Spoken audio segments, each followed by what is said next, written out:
Before we get into the topic of the day, I want you to keep the following in mind. Rigathi Gachagua stands as the first deputy president under the 2010 constitution to be successfully impeached. Rigathi may appear to be okay, but he is a very stressed man at the moment. Professor Kindiki stands as the fourth deputy president of Kenya under the very same constitution. And I feel that no matter what legal options Gachagua may still has at this moment, I don't think any court order can invalidate Kindiki's office.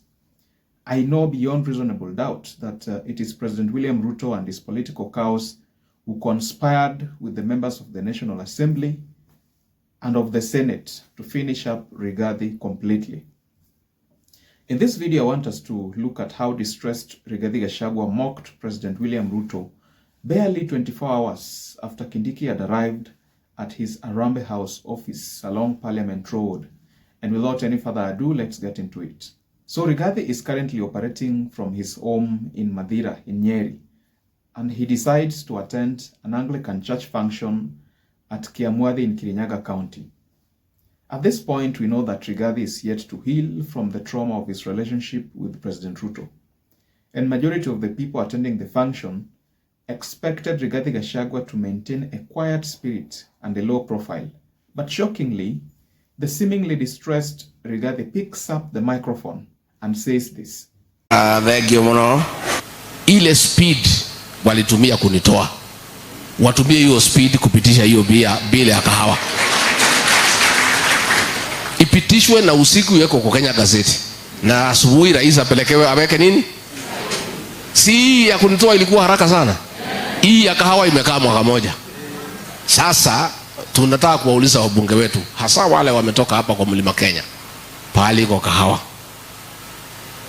The same speed and efficiency that you displayed in the National Assembly to impeach Rigathi Gachagua, use the same speed and efficiency to pass the Coffee Bill 2023 to become law. Use the same speed to pass the Cooperative Law Bill of 2023 ambayo itatusaidia kutengeneza mambo ya usimamizi wa cooperative societies.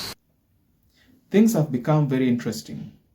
Rigathi Gachagua is alive to the fact that events preceding Kindiki's constitutional oath unfolded at a breathtaking pace, especially after the High Court paved the way for his inauguration. Now, this is what, in my view, brings more sadness to the embattled Deputy President Rigathi Gachagua's soul. A plethora of fast-paced gazette notices ensued after the High Court decision leading to the swearing-in of Professor Kindiki. Now, to many, including myself, it appeared as though the presidency knew Rigathi's fate aforehand, and therefore the plans and logistics of swearing in Kindiki at the KICC had long been decided and sealed. Put yourself in Rigathi's shoes and you will discover how painful this entire ordeal can become. Inasmuch as Rigathi's statements are a mockery to the Ruto regime, which of course he is no longer part of, it is important to recognize that he has to vent out his grief in order to heal completely. Now things did not end here. Have a look at this video. Na hata bwana Ndewa Jiru amesema hata rais hatuna shida na yeye. Sisi unajua tunataka tumpatie nafasi. Hiyo miaka 3 zile ahadi alipeana afanye nini? Atimize, si ndio? Ndio arudi kwetu tena, si ndio?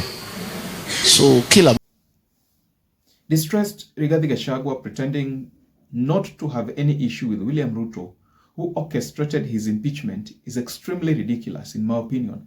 I think that Rigathi's pretense of wanting good for President Ruto, especially at this point, is a total mockery to the president. Rigathi claims he wishes success to the president so that Ruto can accomplish all his campaign promises. The only way through which he can restorm Gachagua's backyard again come 2027.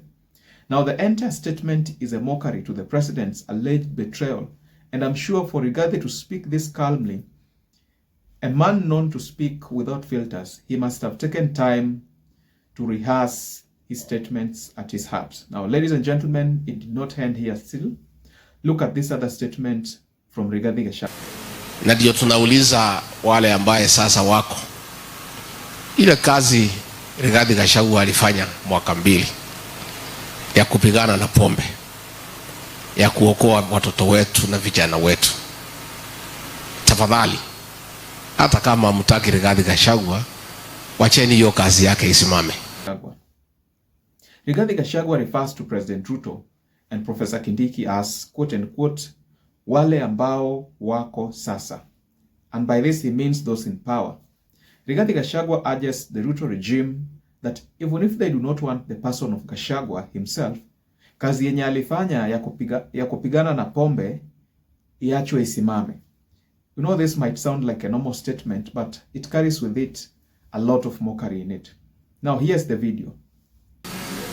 Isaidie watoto wetu, si ndio? Todo hao vijana wetu walikuwa wamepotea kwa pombe, na tumefanya kazi mingi sana. Na nimeona hiyo pombe imeanza kurudi. Watu wamenisungumzia leo asubuhi, kiongozi wetu tangu waanze kusumbuliwa hiyo pombe imeanza kurudi. Ningetaka kuuliza wale wako na nafasi ya kuhudumia wananchi, msirudishe hii pombe ati ndio kazi ya Rigathi Gachagua ionekane ni ya bure. Kwa sababu Rigathi Gachagua mwenyewe hatumii hiyo pombe, bibi yake hatumii, watoto wake hawatumii. So siye mnaumiza watoto we. So tungetaka kuuliza tu kwa heshima tupate nafasi.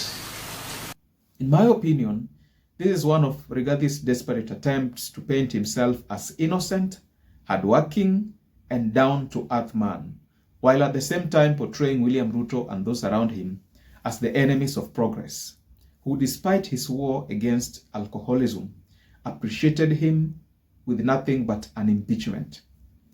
If you're watching for the first time, please go ahead and like, subscribe, and hit the notification bell for more informative content such as this. Also, don't forget to leave a comment in the comment section below so that I can also find out what your views and opinions are. Cheers.